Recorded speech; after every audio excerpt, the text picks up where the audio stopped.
Police بھی کوئی عمل کرتی ہے تو ہائی کورٹ اس میں دخل اندازی نہیں کر سکیں گے۔ تو اب آپ دیکھیے یہ ریاست کہاں جا رہی ہے۔ ساتھ یہ لکھ دیا گیا کہ اگر کوئی ملٹری کورٹ، ملٹری عدالت کسی کو نوٹس جاری کرتی ہے، کسی کی گرفتاری کا حکم دیتی ہے، کسی کی ذات کے حوالے سے کوئی کارروائی کرتی ہے، کوئی آرڈر پاس کرتی ہے، تو ہائی کورٹ اس معاملے کو نہیں دیکھ سکیں گے۔ یعنی کہ کال کوٹری میں آپ کو مجھے اٹھا کے پھینکنا، یہ کہنا کہ اس شخص کا اٹھایا جانا، گرفتار ہونا ہماری نیشنل سیکیورٹی کے لیے ضروری ہے، اس کے بعد اس کال کوٹری میں کوئی میجر صاحب، کوئی کرنل صاحب مقدمہ چلائیں گے، وہ مجھے 14 سال سزا دیں، مجھے سزائے موت دیں، کوئی عدالت پاکستان کی اس معاملے کو دیکھ نہیں سکے گی۔ تو یہ ہے وہ آئینی ترمیم، یہ ہے وہ پیکج جس کے لیے آج راہ ہموار ہوئی ہے۔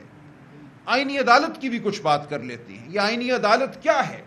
آئینی عدالت یہ ہے کہ آج کے وزیر اعظم کو، جن کو ہم نہیں مانتے، ہم کہتے ہیں یہ فارم 47 کے وزیر اعظم ہیں، اور آپ کو مجھے بتانے کی ضرورت نہیں ہے، آپ سب لوگ جانتے ہیں کہ 8 اور 9 فروری کی رات کیا ہوا۔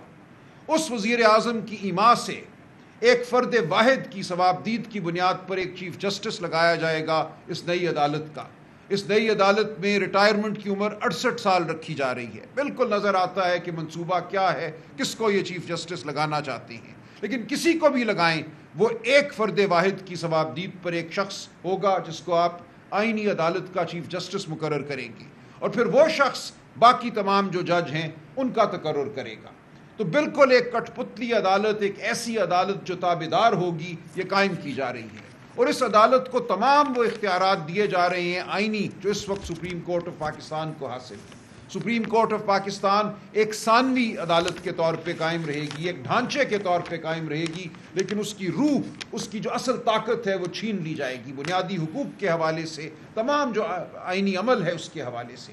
یہ کہا جا رہا ہے کہ کسی بھی سیاسی جماعت کو اگر کالعدم قرار دیا جاتا ہے، پاکستان کے مفاد کے خلاف قرار دیا جاتا ہے، تو اس جماعت کے خلاف ریفرنس بھی اس آئینی عدالت کو بھیجا جائے گا کہ اس جماعت کو کالعدم قرار دیا جائے۔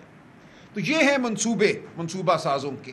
اور آج کا جو فیصلہ آیا ہے 63A کے حوالے سے، اس کا ایک سیاق و سباق ہے۔ یہ فیصلہ آئے ہوئے 2 سال اب گزرنے کو آئے ہیں۔ 2022 میں یہ فیصلہ آیا تھا۔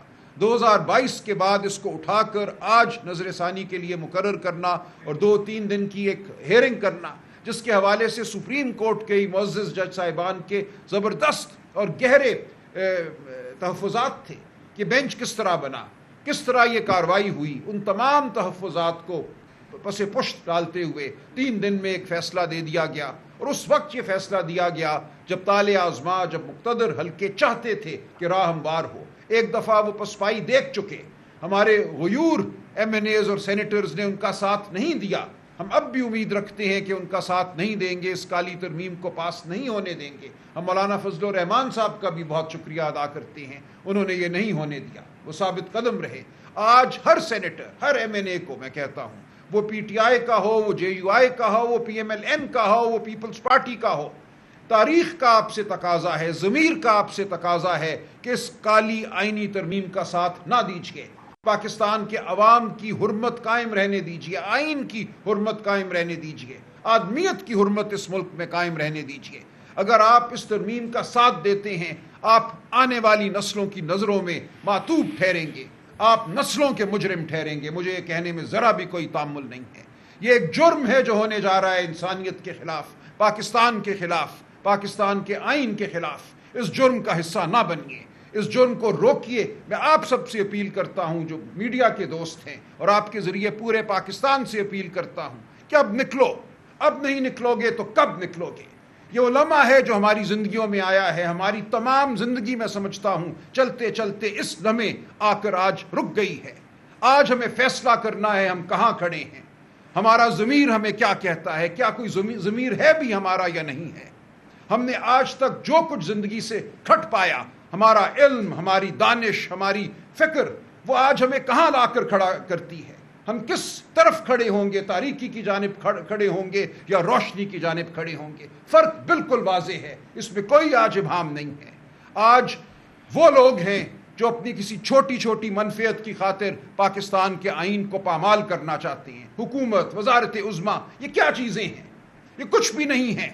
تاریخ کے عمل میں یہ ایک حاشیہ بھی نہیں ہوگا، بدنما حاشیہ بھی نہیں ہوگا ان لوگوں کی حکومت، لیکن اپنی حکومت کو طول دینے کے لیے، اپنی ججی کو طول دینے کے لیے یہ کچھ بھی کرنے کو تیار ہیں۔ آپ ان کو بتائیے، گریبان تھامیے ان لوگوں کا، روکیے ان کو یہ جرم کرنے سے۔ ہم آپ کے ساتھ ہیں، ہم آگے آپ کے ساتھ بڑھیں گے، ہم چلیں گے، آپ ہمارے ساتھ چلیے۔